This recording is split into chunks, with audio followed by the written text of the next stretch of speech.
let me show you how we can reset the privacy password on OnePlus 15.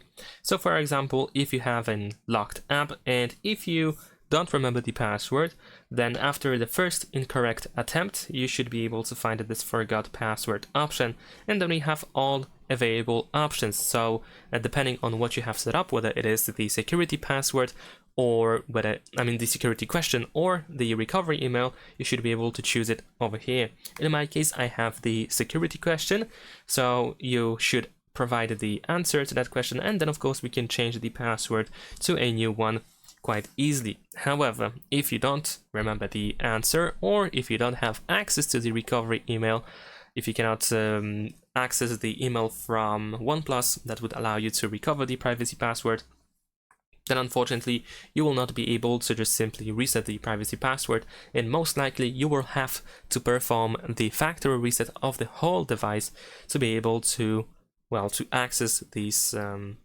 whatever is locked behind the privacy passwords essentially. So that's pretty much it. Thanks for watching, leave a like and subscribe.